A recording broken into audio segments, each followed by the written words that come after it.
Hi, everyone, and welcome to the Stone Chapel Podcast. I'm David Capes. Now, this is an episode about faith and science. Our subtitle is Science Meets Faith. I suppose we maybe should entitle it When Scientist Meets Faith. Our guest today is Dr. Janet Siefert. She's an Origins of Life scientist and researcher. Her most recent academic post was at Rice University. She is helping us to think through whether life exists on other planets. Now, the Stone Chapel Podcast is part of the ChurchLeaders Podcast Network. For the past few years, Dr. Siefert has led an initiative at the Lanier Learning Center and the Lanier Library called Hall of Reason. Now, these are monthly meetings led by Janet tackling some aspect of science's interaction with faith. Janet is both a Christian and a scientist, so she knows both sides. Some want to portray science meeting faith as a battle to the death, but there are many scientists in a variety of fields who are open to the complexities of reality, the realities that reside outside and beyond science's reach. It's a great program. I want to commend it to you, and I hope you can be a part of it. Maybe you can watch our newsletter and come to the Hall of Reason yourself, but if not, the sessions are now being recorded, and you can find them on our YouTube channel. So today, scientist Dr. Janet Siefert on the Stone Chapel Podcast.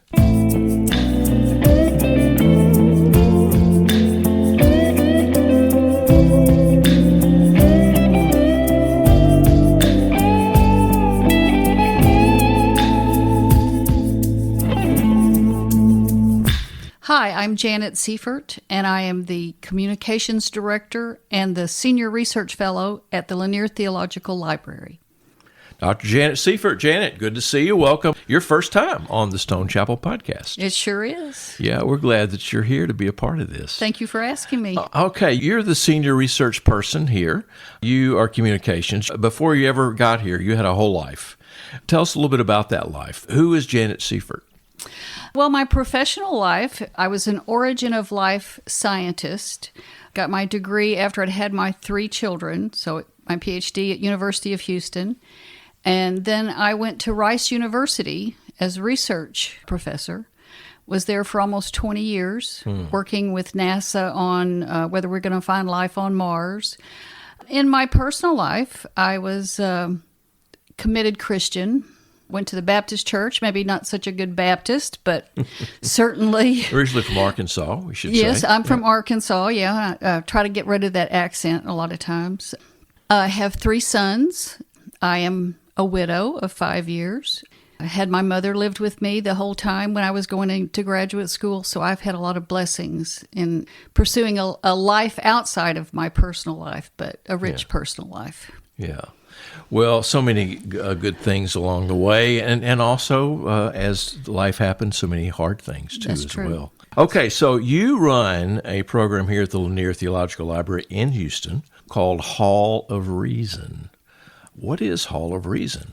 I think that my interest, being a scientist at a Lanier Theological Library, was in trying to mix what I know to be true and factual in science that doesn't always get translated into the public arena, and then how my faith helped to inform how I thought about science. I have always been very interested in people being able to have a dialogue about things that were important to them. And faith and science, I think, is often seen as being at opposite ends. You can't have both of them. And so Hall of Reason was actually created so that there would be science content, but it would be then framed in how a faithful person might actually use that science information. And when you say use that, does that mean use that in their work, or does that mean use that or think about that in their own life? Or a little bit of both? That's actually a really good question. I never thought about them using it in their work. I guess I did think about them using it in their personal life. Yeah. I think a lot of times in today's world, they use science as a reason why you don't really need to believe in God. And there are scientists that back that up as well. There are scientists that say that, and they challenge us very often. But not all scientists do. Well, they're very vocal, too. Those Right. ones that you're thinking of, they're very vocal. But there's been some interesting work done at Rice University by Elaine Eklund that says that probably it's a misconception that most scientists eschew religious or spiritual thinking. That there's a larger percentage that do. Now, that's not meaning that they may not be Christian. They would acknowledge that there's a spiritual dimension that science doesn't have any tools that it can use to actually access. So that there are limits to what science can do. Yeah. Any sort of discipline, there True. are limits. So where did the name Hall of Reason come from? Did you just dream it up one day? You ask Did great you dream it up one questions. day, or did did you hear about that in some other situation? I think I was trying to look for something clever, and that was as clever as I could get, I which like turns it. out not to be that clever. But Well, as things happen in real life, you started meeting in the dining hall. So you got a dining hall. That's where I started teaching Greek here. Yeah, that's true. Now we have better facilities that we can work in. But Hall of Reason, I like that. First of all, because I think of antiquity when I think of a hall. I think of people gathering in a hall and having a debate or having a discussion about something. So I think it's very much apropos. Let's talk a little bit about its mission and its past, and then we'll talk about the future coming up. Okay. But the mission of this, but also what have you done in the last 5 years? How often do you meet? Let me ask that. yeah, so we meet during the academic year, so fall and spring, 6 to 8 times, depending on what the topics are that I decide, what culturally is also going on. So 6 to 8 times once a month. I generally give about a 40 or 45-minute lecture on whatever the science topic is, and then try to allow 20 to 25 minutes of discussion. But I've kind of amended that a little bit where I try to increase dialogue during my talk. I think it gets people thinking about things a little bit better and opens the conversation a little bit more. So instead of just listening to you for 45 minutes and then having the opportunity, as they have questions during your presentation, they can raise their hand and say, Dr. Siefert just posed the question. That's right. Yeah. It's sometimes hard to get back to where you were hoping to be on your lecture, though, and your topic, when you have these interruptions, it's a little harder to do. David, you asked some really interesting and good questions. I hope I do it with graciousness, but I definitely do it with strong intent. I have a set of rules that we go over every single time during the beginning of a Hall of Reason. And they basically are, you're going to be intellectually hospitable, you're going to be intellectually curious, and you're going to be a good listener, which means that you actually listen if other people talk, not just so that you can jump in and say what you think, but you actually are an active listener. And I think it's gotten a reputation. I mean, I've done that now for 5 years at the beginning of every class. We go over it every single time. And if I sense that someone, there's always the person who's interested in maybe talking a little bit more, I stop the conversation and I redirect. Yeah. And so I don't let one person dominate the conversation. And what I do generally is rather than just give opinions, I kind of try to put them in the place that they are the science investigator. So if I give you these facts, tell me how you would explain those facts. I don't allow much politics. Yeah. Because that can derail really fast. Yeah. Well, these days and times, almost everything could be interpreted as political. Yeah. So let's talk about some of the topics you've discussed in the past few years. Give us a few examples. The ones that people like the most, as it turns out, are anything about aliens and space. If I say we're going to talk about life on Mars, I'll have a pretty big crew there. That does bring out usually some unusual ideas that people have, but that's also part of, being human, being kind of creative. During the pandemic, we had 2 that were on COVID because that was a time when science was progressing really, really fast in the form of vaccines and what they understood about COVID. And a lot of times when you would hear the sound bites on news, I think it was confusing to people. You hear that a virus is mutated. You don't really understand what that means. Yeah, what does that mean? It's a very scary thing. I try to make sure that any of the science I give is not interpretation, as much factual information where we are at that moment in the science community. And so it was an effort to try to really educate people what was going on, what was happening if you do make a vaccine. What is it actually looking at? How is a virus mutating? We did that twice. The one that I probably had the least amount of participation in was trying to look at sin, or the concept of sin, from a science standpoint and from a theological standpoint.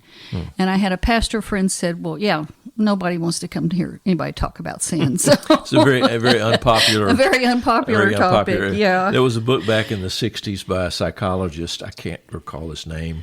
Whatever happened to sin? And he was wondering, in the 60s, why people stopped talking about that, except religious folks. Yeah. You did one on dogs. Yes. So I have a really special affection for dogs. I'm not the only one. Dogs, a lot of people do. A lot of people do. And science has really got some interesting ideas. Everything from the evolution of canines from wolves, which we keep trying to figure out how that happened. And I mean, it's not something we understand really.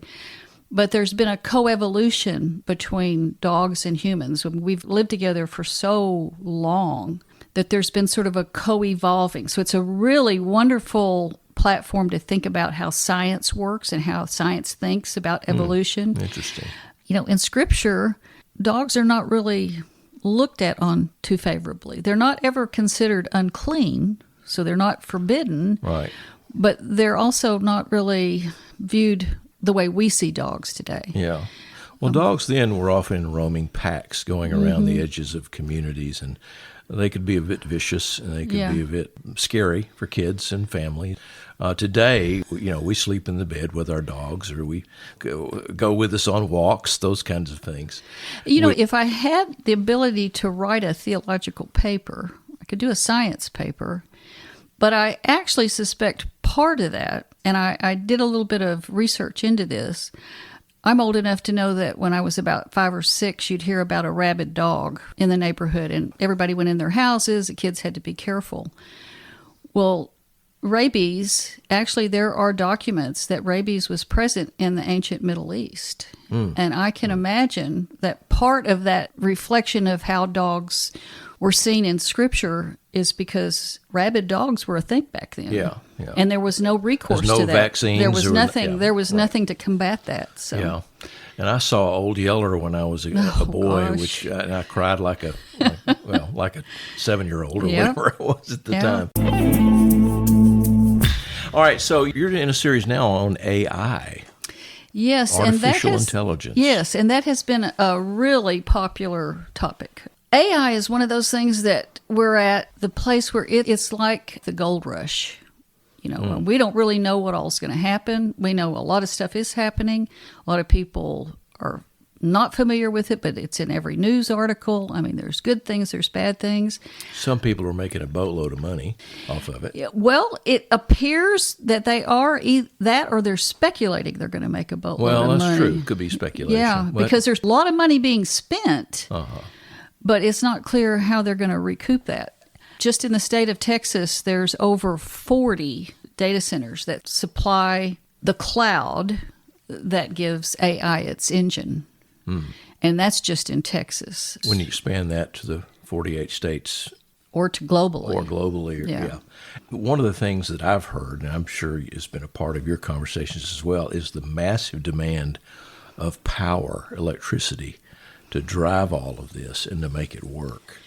Yeah, the last Hall of Reason we did was exactly on this. It was sort of the functional way that AI is going to happen, and all of the attending engineering and all of the buildings and the cost to the environment, both from power side of it, the water side of it, because you hear about that, what's going to happen, who's going to maintain all of these huge complexes. I mean, there's several out in West Texas.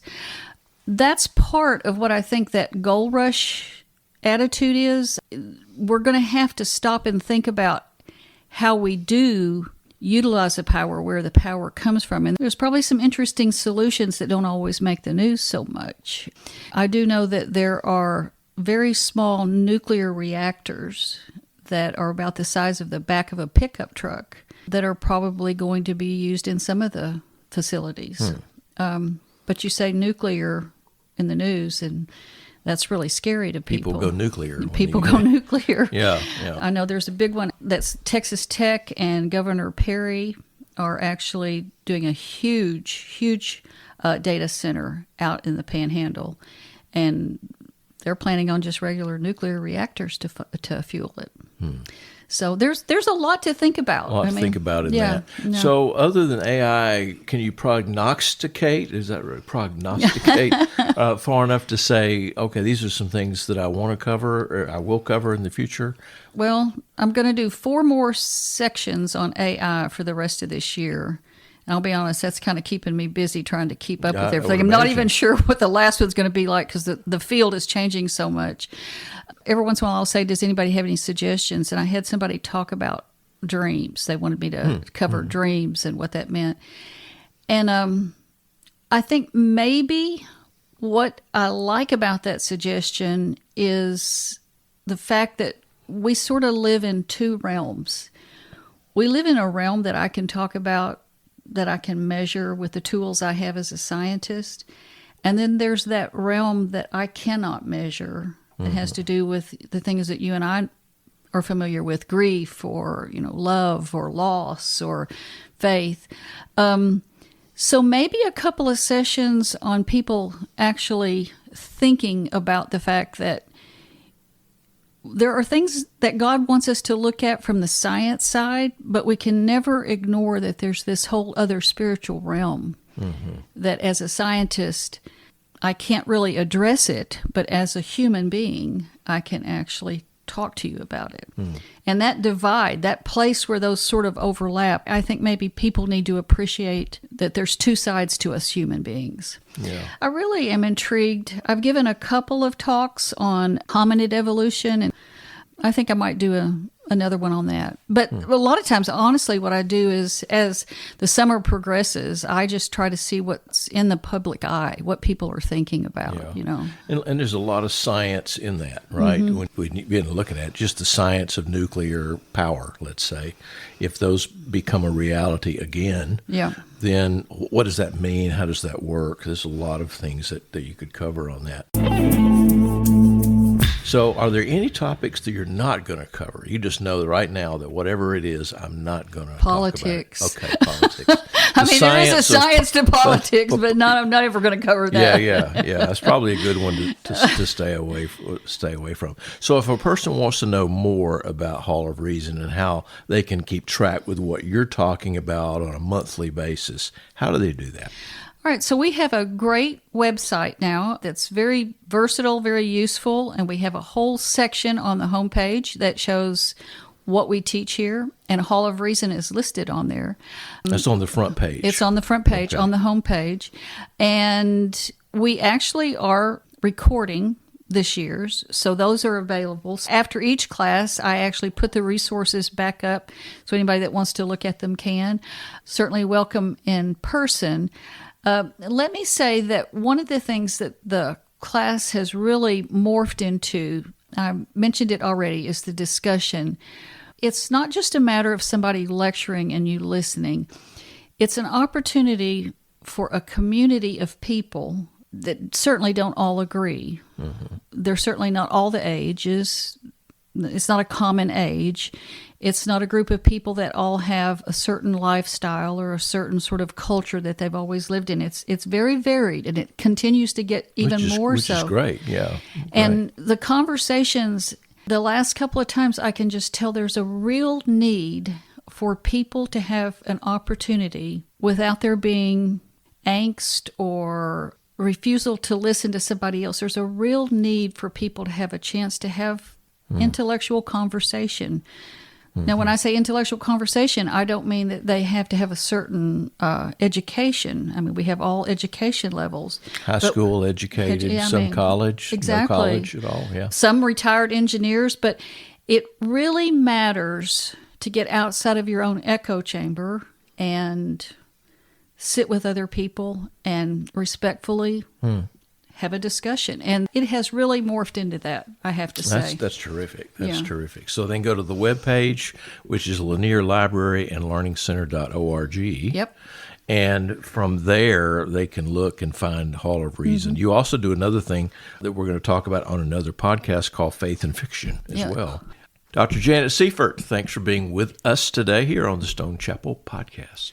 David, it was a real pleasure. Right now in Hall of Reason, Dr. Siefert is considering artificial intelligence, the science behind it, and the science behind us as we encounter it. Thanks to the staff at the Lanier Theological Library and Learning Center and the staff at the Church Leaders Podcast Network who help us produce and edit this podcast. This includes Kathy Capes, Jana Firestone, Jessica Mauser. Thanks to Phil Keggy for our intro and outro music.